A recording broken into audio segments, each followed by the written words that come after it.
आज का हमारा टॉपिक है एबीजी के बारे में, आरटीएल ब्लड गैस के बारे में। और बहुत ही बेसिक और इम्पोर्टेंट जांच होती है अगर आप आईसीयू के अंदर काम कर रहे हो एबीजी। और एबीजी एक ऐसी चीज़ अगर हमें सही से समझ में आ जाए और सही समय पे सही ट्रीटमेंट पेशेंट को दे दिया जाए तो कहीं ना कहीं पेशेंट की जान भी बचा सकती है। तो चलिए कुछ बेसिक चीज़ों के बारे में थोड़ा सा डिस्कस करेंगे एबीजी के अंदर। तो सबसे पहले हम लोग डिस्कस करेंगे पीएच के बारे में, पोटेंशियल ऑफ हाइड्रोजन। और पीएच हमें बताता है कि हमारा ब्लड एसिडिक है या फिर एल्कलाइन है।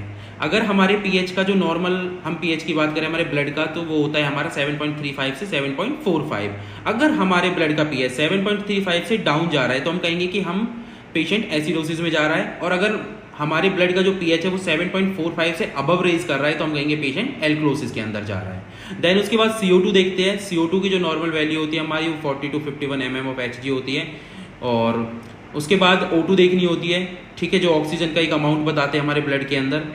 SO3 आते हैं। फिर SO3 हमें बताते हैं कि हमारा पेशेंट जो है वो एसिडोसिस में है या फिर एल्कलोसिस में है, जो हम मेटाबॉलिक की बात करते हैं। इसकी भी अगर नॉर्मल वैल्यू की बात करूँ तो वो हमारी 22 से 26 होती है, या फिर अकॉर्डिंग टू क्लिनिकली वो वेरी भी कर सकती है, लेकिन मोस्टली जो देखा जाता है वो 26 तक मानते हैं। उसके बाद सैचुरेशन देखते हैं। सैचुरेशन भी हमारी 90 से अबव होनी चाहिए।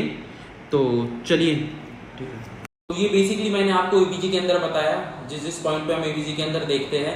लेकिन माय डियर फ्रेंड्स, पेशेंट की जो एबीजी है वो हमें बताती है कि पेशेंट हमारा एल्कलोसिस में है या एसिडोसिस में। ये दो पॉइंट सबसे पहले आते हैं। तो सबसे पहले डिस्कस करते हैं एल्कलोसिस क्या होता है, एसिडोसिस क्या होता है।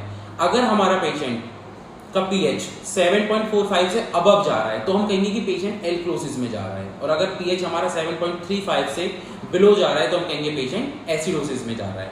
लेकिन जो ये एल्कलोसिस और एसिडोसिस है ये भी दो तरीके से होता है, एक होता है रेस्पिरेटरी और एक होता है मेटाबॉलिक। तो चलिए कुछ रेस्पिरेटरी एल्कलोसिस और मेटाबॉलिक एल्कलोसिस के बारे में थोड़ा सा आपको मैं डिटेल भी समझाता हूं।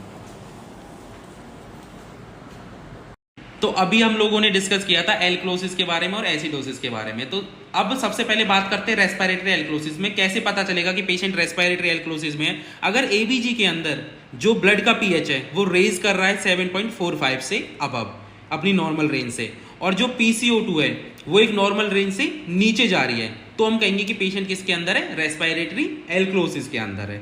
और अगर पेशेंट का ब्लड पीएच 7.35 से बिलो जा रहा है और उस टाइम पे उसकी PCO2 है जो वो 51 से अबव रेज कर रही है, तो हम कहेंगे पेशेंट रेस्पिरेटरी एसिडोसिस में। लेकिन उसी टाइम पे एट द सेम टाइम जो हमारे बाइकार्ब रहेंगे वो बिल्कुल एक नॉर्मल रेंज के अंदर होंगे।